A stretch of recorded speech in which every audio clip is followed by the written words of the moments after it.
প্রথম পর্যায়ে যখন ভিডিও বানাতাম তখন অনেকে অনেক কিছু বলতো, আসলে শিষ্য গুরু গেছিল না। তো একজন আমাকে জিজ্ঞাসা করছিল যে আমি যে ভিডিও বানাইতেছি, জি যে এইখান থেকে আমি কিছু করতে পারবো কিনা। তো আমি তাকে বলবো, যদি আমি কাজ করার আগেই ভাইবা থাকি যে আমি এইখান থেকে কিছু করতে পারবো না, পারবো না তাহলে আসলে আমি কিছু করতে পারবো করতে না। পারবো ফেভারিট আমার একজন কন্টেন্ট ক্রিয়েটর হচ্ছে ময়মনসিংহের রিপন মিয়া, এটাই বাস্তব। জি জি জি তার সাদামাটা জীবনযাত্রা আমাকে খুবই অনুপ্রাণিত করে। ভুলটাই হচ্ছে আর কি,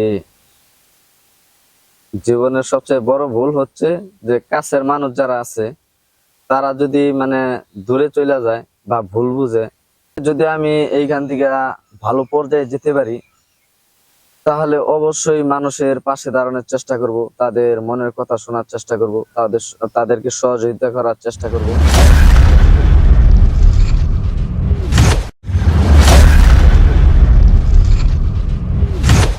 প্রিয় দর্শক, আসসালামু আলাইকুম। আশা করি আপনারা সকলে ভালো আছেন। আমি সাথে আছি ইসমাইল হোসেন, দেখছেন ইসমাইল মিডিয়া সেন্টার। তো আমরা সাপ্তাহিক একটা আয়োজন করে থাকি। সাপ্তাহিক আয়োজনে বিভিন্ন ধরনের অতিথি থাকে। তো আজকের দিনেও আমাদের অতিথি আছে সিয়াম ভাই, তো একজন ডিজিটাল কন্টেন্ট ক্রিয়েটর। তো ওনার সাথে আজকে আমরা আড্ডা দিব এবং গল্প করব এবং তার সম্বন্ধে জানার চেষ্টা করব এবং কন্টেন্ট ক্রিয়েটরের যাত্রা শোনার চেষ্টা করব এবং সেই গল্পটা আপনাদের সাথে তুলে ধরার চেষ্টা করব। প্রিয় দর্শক, ইতিমধ্যে আপনারা আমার আজকের অতিথি দেখতে পাচ্ছেন, আমার পাশেই রয়েছে সিয়াম ভাই। তো তার সাথে কথা বলার চেষ্টা করব। তো আসসালামু আলাইকুম ভাই। ওয়ালাইকুম আসসালাম। ভাই কেমন আছেন? আলহামদুলিল্লাহ ভাই, ভালো আছি। আপনি কেমন আছেন? জি ভালো। তো এই যে আপনার সাথে আজকে আপনার জীবন গল্প, কন্টেন্ট ক্রিয়েটর যাত্রা শোনার জন্য আমরা চলে আসলাম। যাই হোক, আপনাকে দেখে অনেকটাই ভালো লাগলো। আসলে কন্টেন্ট ক্রিয়েটর যাত্রাটা শুরু হয় আমার 20 সালে। তো প্রথমে আমরা আপনার আগে পরিচয় পর্বটা জানবো। আমার বাসা হচ্ছে টাঙ্গাইলের মধ্যপুর কাকরাইত গ্রাম। আমার নাম হচ্ছে সিয়াম হোসেন, আর প্রোফাইলের নামটা হচ্ছে সিয়াম হোসেন দিয়ে। তো আপনার পড়াশোনা? আমার পড়াশোনা হচ্ছে অনার্স কমপ্লিট। তো আপনার পরিবার? পরিবার বলতে বাবা মা ভাই বোন, এটাই তো পরিবার। ক্রিয়েশনের যাত্রা শুরু করছেন বা কন্টেন্ট তৈরি করেন, তো কিভাবে শুরু হইলো, কবে থেকে শুরু হইলো, আর এটা নিয়ে কি চিন্তা ভাবনা আপনার? আসলে প্রথমে আমরা ইউটিউবিং দিয়ে শুরু করি 2020 সাল। আমাদের টিম ছিল একটা 15 জনের একটা টিম ছিল। ইউটিউবিং শুরু করার পরে ভালোই মানে রেসপন্স পাচ্ছিলাম। হঠাৎ করে টিমের মধ্যে একটা গন্ডগোল লেগে যায়, যার কারণে যে কেউ একজন মানে ইউটিউব চ্যানেলটা বিক্রি করে দেয়। তারপরে থেকে একা একাই মানে নিজের মধ্যে একটা চিন্তাধারা আসলো, না একা একাই কিছু করা দরকার। সেই জন্য আর কি ফেসবুকে টুকটাক কন্টেন্ট ভিডিও বানিয়ে থাকি। তো এটা কতদিন যাবত ধরে আপনি এই কন্টেন্ট তৈরি করতেছেন? আসলে 2023 সাল থেকে আমি ফেসবুকে কন্টিনিউ ভিডিও আপলোড করতে থাকি। এই 25 সালের মানে 25 সালে আইসা মানে টুকটাক স্বাভাবিক সফলতা পাই, মানে কন্টেন্ট মনিটাইজেশন। তো বর্তমানে সিএম ভাই কি করতেছেন? বর্তমানে ফেসবুক নিয়ে একটু ব্যস্ততার মধ্যে সময় কাটাচ্ছি, মানে কন্টেন্ট ভিডিও দিচ্ছি। বর্তমান বলতে পারেন যে এইটাই আমার মূল পেশা। তো আর এই যে এত এত পেশা থাকার পরে সিএম ভাই কেন কন্টেন্ট ক্রিয়েশনে যাতে আসলো, আর কেন, বা এটা নিয়ে কি স্বপ্ন আছে, ইচ্ছা আছে? আসলে কন্টেন্ট ক্রিয়েশনের মূল কারণ হচ্ছে এইখান থেকে পরিচিতি লাভ করা যায়। জি। এই পরিচিতি লাভ করার জন্যই আমি আসলে কন্টেন্ট ক্রিয়েশনটা বেছে নেই, যার ফলে এই ভিডিও তৈরি করা। তো সিএম ভাই কি সিঙ্গেল না সিঙ্গেল বলতে আমি বিবাহিত, বিবাহিত? একটা বাচ্চা আছে। হ্যাঁ। তো আমরা আরো কিছু আপনার সাথে জানবো এবং আপনার বিষয়ে। তো আপনি বর্তমানে এই কন্টেন্ট ক্রিয়েশন নিয়ে আপনি কি চাচ্ছেন, মানে আপনি কতদূর গিয়েছেন? আসলে বর্তমানে কন্টেন্ট মনিটাইজেশন পাওয়ার পর থেকে মানুষের ভালোবাসা আসলে একটু বেশি পাচ্ছি। যতটুকু পাওয়ার দরকার হয়তো ততটুকু এখনো পাই নাই, কিন্তু যতটা পাইছি এটাই অনেক আমার জন্য। আশা করি মানুষজন আরো ভালোবাসা দিবে, আরো অনেক দূর যাতে এগিয়ে যেতে পারি মানুষের ভালোবাসা নিয়ে। তো সিয়াম ভাই ফেসবুক থেকে কত লাখ টাকা ইনকাম করে মাসে? আসলে ভাই কি বলবো বুঝছেন, এই কথাটা মানে আমি কিছুদিন আগে একটা টিম নিয়ে কাজ করতাম, পানি ভিডিও কন্টেন্ট বানাইতাম।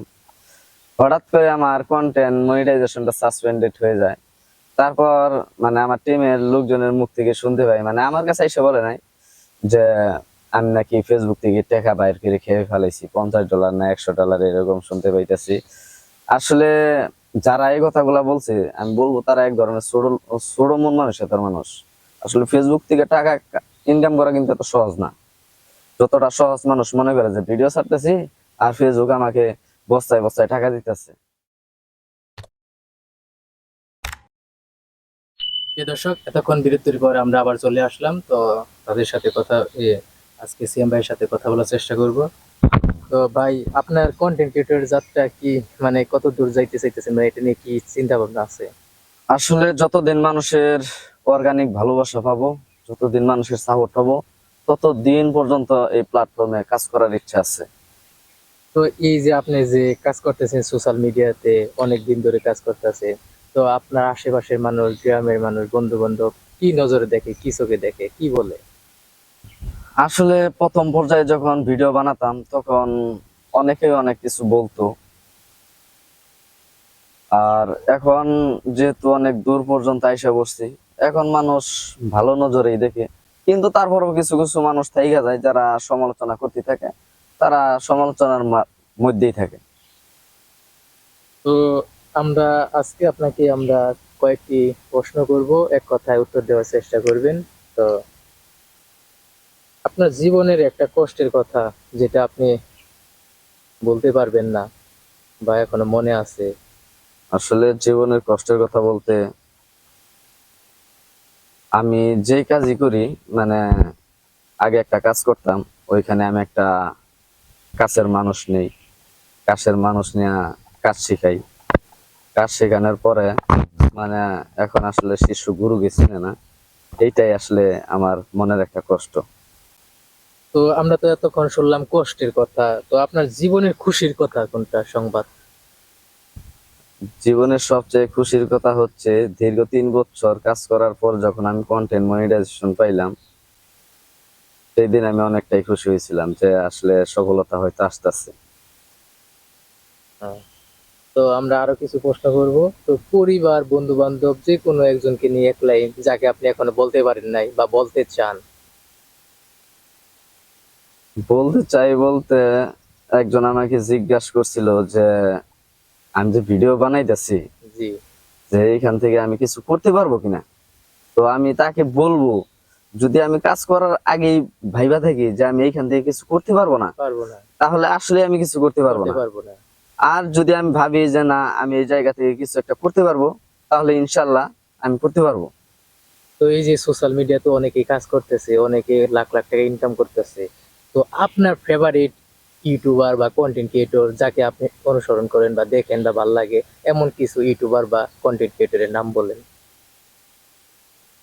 এমন ফেভারিট আমার একজন কন্টেন্ট ক্রিয়েটর হচ্ছে ময়মনসিংহের রিপন মিয়া, এটাই বাস্তব।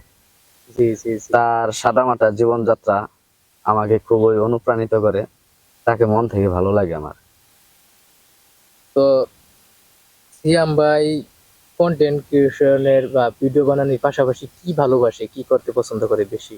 আসলে কন্টেন্ট ক্রিয়েশনের এখানে কাজ করার মূল উৎসই হচ্ছে ঘোরাঘুরি করা। হ্যাঁ। আমার ঘোরাঘুরি করতে খুবই ভালো লাগে, যার কারণে আমি এই মাধ্যমটাই বেছে নিছি যে ঘোরাঘুরি করবো আর ভিডিও করবো। ভিডিও হয়ে যাবে। তো আমরা আরো কিছু প্রশ্ন করব। জীবনের সবচেয়ে বড় একটা ভুল যেটা আপনি কখনো বলতে পারবেন না বা মনে আছে বা থাকবে? জীবনের সবচেয়ে বড় ভুলটা যদি বলতে যাই, আসলে জীবনের সবচেয়ে বড় ভুলটাই হচ্ছে আর কি, জীবনের সবচেয়ে বড় ভুল হচ্ছে যে কাছের মানুষ যারা আছে তারা যদি মানে দূরে চলে যায় বা ভুল বুঝে বা আমার কাছ থেকে। জীবনের ভুল এখন আমার তেমন ভাবে হয় নাই, কিন্তু আপনাদের উদ্দেশ্যে বলতেছি, নিজের মনের কথা শুনেন, অন্যের কথায় কান দিয়েন না। সেরা শিক্ষা কোথায় থেকে পাইছেন, কার কাছ থেকে পাইছেন? জীবনের সেরা শিক্ষা যেটা শুরু হয় পরিবার থেকে, যাকে প্রাথমিক শিক্ষা বলে। জি জি। জীবনের সেরা শিক্ষাটাই মানুষ তার পরিবার থেকে পেয়ে থাকে। তো আপনি নতুন কন্টেন্ট ক্রিয়েটর বা দেশ এবং দেশের মানুষের জন্য যদি আপনি একটা জায়গায় যান, কি করতে চান বা কি বলতে চান? আসলে যদি আমি এইখান থেকে ভালো পর্যায়ে যেতে পারি, তাহলে অবশ্যই মানুষের পাশে দাঁড়ানোর চেষ্টা করব, তাদের মনের কথা শোনার চেষ্টা করব, তাদেরকে সহযোগিতা করার চেষ্টা করব। এটাই আমার মনের ইচ্ছা। প্রিয় দর্শক, আপনি দেখতেই পাচ্ছেন আমরা সিএম ভাইয়ের সাথে আড্ডা দিলাম এবং তার সাথে ইন্টারভিউ করলাম। তো তার সাথে অনেক সময় কাটাইলাম। তো তার অজানা অনেক কথা আমরা জানতে পারলাম। তো আমাদের ইসমাইল মিডিয়া চ্যানেলে আপনারা দেখতে পারবেন এই ইন্টারভিউটি। আমরা আপনাদের সাথে আছি এবং পাশে থাকবো। তো সিয়াম ভাইয়ের সাথে আমরা এখন বিদায় নেওয়ার পালা। তো লাস্ট তার কি বলার আছে আমরা সেটা শুনে এখানে আমরা সমাপ্ত করার চেষ্টা করব এবং বিদায় নেওয়ার চেষ্টা করব। লাস্ট আপনার কি বলার আছে? লাস্ট বলার হচ্ছে যে আপনি যেই কাজই করেন না কেন, মানুষ সমালোচনা করবে। তো সমালোচনাকে অপেক্ষা করে আপনার সেই কাজকে সফলতার দিকে এগিয়ে নিয়ে যেতে হবে। তো আমি এটাই বলবো যে সমালোচনাকারীকে পাত্তা দিয়েন না, আপনার সফলতার দিক আপনাকেই বেছে নিতে হবে। প্রিয় দর্শক, এতক্ষণ দেখছিলেন ইসমাইল মিডিয়া সেন্টারের আজকের ইন্টারভিউ, সাপ্তাহিক আয়োজন। তো আজকে আপনাদের সাথে ছিল অতিথি সিয়াম ভাই এবং আমি সাথে আছি ইসমাইল হোসেন। তো আমরা এখানে বিদায় নেওয়ার চেষ্টা করব এবং এখানে শেষ করার চেষ্টা করব। তো পরবর্তী আমরা আমাদের অতিথি যারা থাকবে অবশ্যই তাদেরকে নিয়ে আমি কাজ করব এবং দেখানোর চেষ্টা করব। তো ধন্যবাদ সবাইকে, ভালো থাকবেন, সুস্থ আসলে থাকবেন। ছোট ভাই ইসমাইল হোসেন, তিনি কিন্তু দীর্ঘদিন যাবত ধরে এই লাইনে কাজ করতেছে। আপনারা যারা আমাকে চেনেন বা ভালোবাসেন, যদি এই ভিডিওটা দেখে থাকেন, তাহলে অবশ্যই তার পরিবারে যুক্ত হয়ে যাবেন, তাকে ভালোবাসা দিবেন, তাকে সাপোর্ট করবেন। ধন্যবাদ। ধন্যবাদ সবাইকে, ভালো থাকবেন, সুস্থ থাকবেন।